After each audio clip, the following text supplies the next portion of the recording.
From KCRW, this is Here Be Monsters.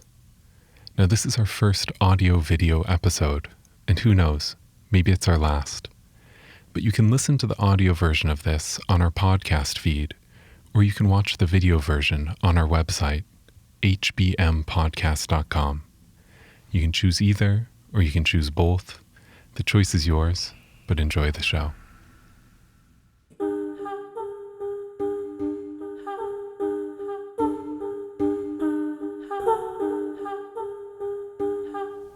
What follows is a list of 10 reasons to leave the house around dusk. 1. Shoes enchanted by an evil wizard. 2. An elemental urge, example, moth to moonlight. 3. Shoes enchanted by a benign witch. 4. Shoes enchanted by an evil wizard who holds redeeming qualities, example, the Wizard of Oz. 5. Boredom. 6. Wanderlust. 7. A quest from the divine. 8. Exercise. 9. Drunkenness, or the pursuit thereof. 10. A fishing lure cast by a horrid cosmic enemy. I'm not sure which combination of these factors led me to the train tracks last night, where I took videos of the day ending. I stood next to a tree, and while I was recording, I felt a wet leaf attached to my neck. And for a full minute, I just let it stay there, because I didn't want to ruin the shot. I think the leaf would have surprised me more if I'd been shorter. From a very young age, I, like everyone else, learned that walking alone at night requires essential precautions against vampires and their ilk. And while some choose to buy guns or rub aioli on their crucifixes or what have you, I usually leave the house unprotected, lucky to have grown tall enough to keep my jugular out of reach from all but the tallest vampires. And so I finished taking the video, peeled the leaf off my neck, and then walked on to go swim through the setting dark.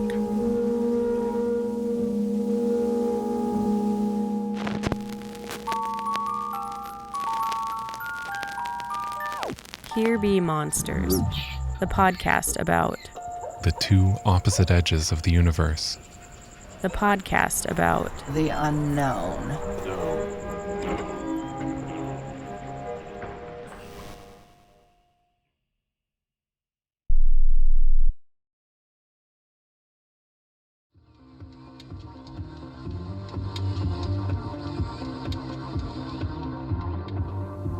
Of course, there are other kinds of vampires too. I learned this during my insomniac years when I would stay up late to listen to a strange AM radio program that told me what no one else would. God rest your soul, Art Bell. I listened and I learned about vampires who have no need for accessible jugulars, a rare species of the family Vampira that don't thirst for blood. No, they drink human life force. They're foul specimens, more vapor than shape, incapable of generating their own joy, their own energy. They must instead harvest it from others. And so they sit in wait, sometimes for months or years or centuries. And like a mosquito, they have anesthetic on their metaphysical fangs, which they can wriggle painlessly into your id, taking as much as their empty veins can hold and then more. They discard you, leave you to become a dried up husk, on the brink of psychical death.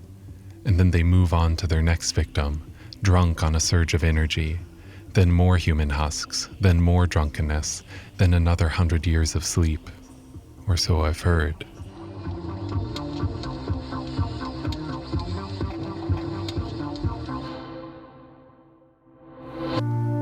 My height doesn't offer me any protection from these hideous creatures, nor did the crucifix I used to wear, nor the garlic fries.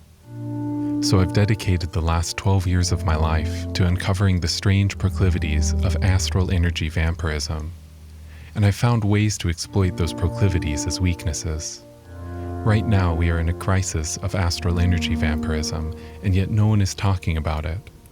Right now I'm tempted to speak at length regarding the cover-up, which I suspect runs all the way to the top.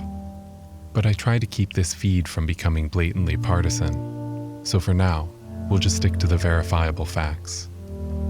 So what follows is a 3-phase spell for entrapping, then diverting, and then repulsing astral energy vampires. It's a work in progress. It's not perfect, but much experimentation has taught me that spell casting is more similar to baking than it is to cooking. So if you're following along at home, I urge you to use intense caution before subbing the pecorino for parmesan or what have you. I just can't guarantee your results if you improvise.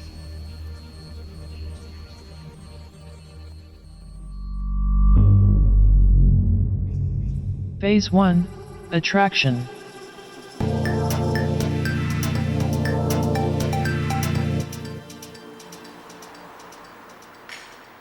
Begin with a space of unusually square dimensions, 50 feet wide by 50 feet deep, with concrete floors and walls. Make sure that the cars have left for the day, and keep ambient noise to a minimum. The space you'll need is sized as such to generate a resonant tone of approximately 138 Hz. That's a C3 sharp. You could go as high as the E or as low as the B, but no further in either direction. In the exact center of the space, you might find a storm drain. Kneel down next to it. Now, take stock of your surroundings. Look towards a wall. Focus on the negative space between you and the wall. The space filled by air and dust. And if they've spotted you already, it's possible that in this space, you'll see the ether thickening around you. Remove one shoe. Give it a tap. You'll hear that flutter echo.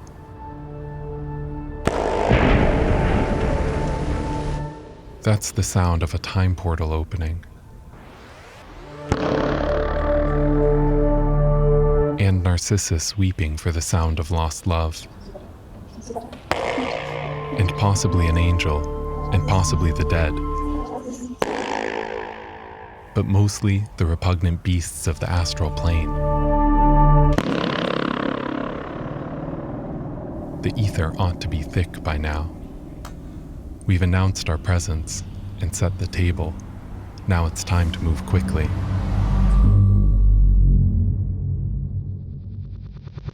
Phase 2, Diversion.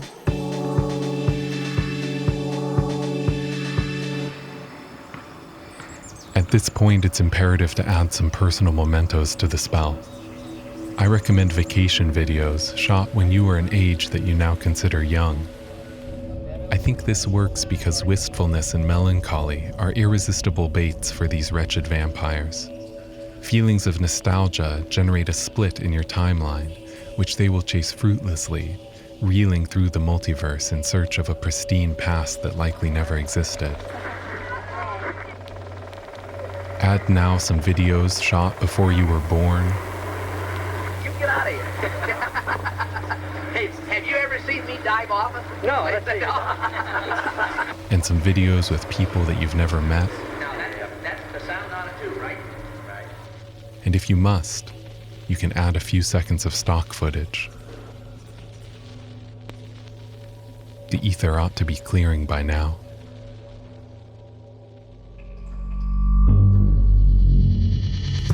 Phase 3, Repulsion.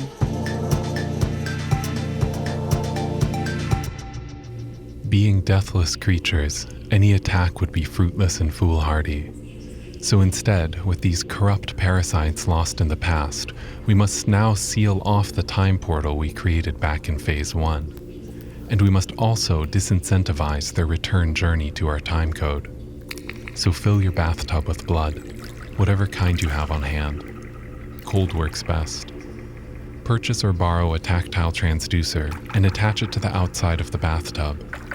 This will require cutting a 70mm hole and attaching several screws. Do not attempt this step if you lack electrical know-how, as there's a serious risk for electrocution, which, incidentally, also voids this magic.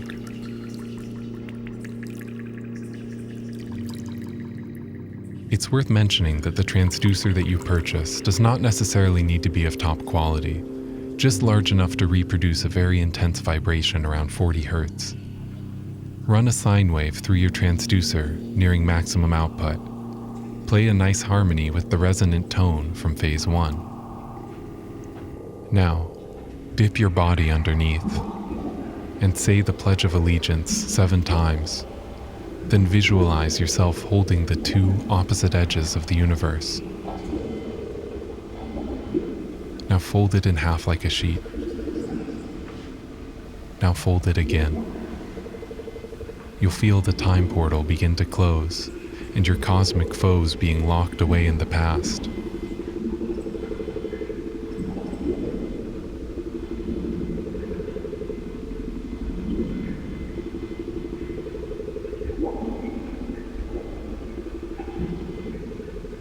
You'll feel a sense of calm that should continue for the next 3 to 5 days until your newfound surplus of positive vibrations return back to baseline.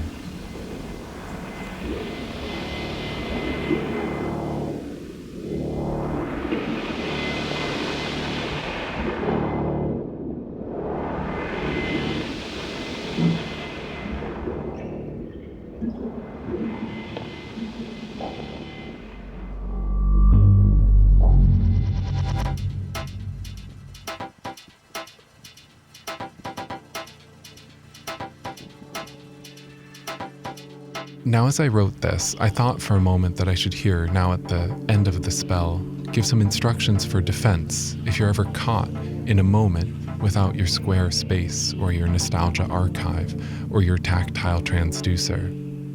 And I really wish I had more to say on this topic, and I hope you don't think that I'm a complete fraud. I've been lucky to avoid close altercations with vampires, physical, psychic, or astral. Needless to say, that the spell must be working.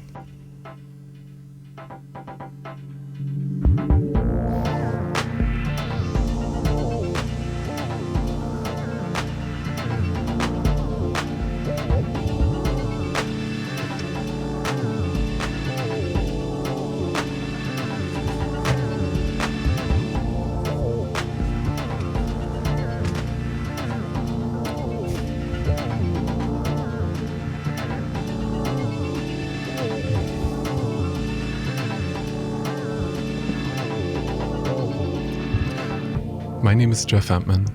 I produce this episode of Here Be Monsters. If you'd like to learn more about astral vampirism and why it's a bad idea to let electricity near your bathtub, we'll have information up on our website, which is hbmpodcast.com. Many thanks to Brian Entman and Ariana Nettleman, who lent me some video equipment to play with on this episode. Actually, before I started this podcast, I was a photographer, and so it was kind of fun to dip my toes back in that world for a second. But what did you think? Should we keep making more video episodes next season? You can let us know on Facebook, Instagram, or Twitter. And actually, I've got another question for you. Last week, I posted a new design for a Here Be Monsters sweatshirt up on our Instagram. And I actually meant it as a joke design, but a bunch of people wrote in to say that they actually wanted one. So if you're up on Instagram, if you follow us, please check out that design and let us know if we should actually get a whole batch of those printed. We're on Instagram at HBM Podcast. Okay, music on this episode came from The Black Spot, Cerocell, and The Other Stars. I had editing help from Bethany Denton. Here Be Monsters is a part of KCRW's independent producer project, where Nick White is our editor and Kristen Lepore is our manager. Thanks for listening. More episodes soon.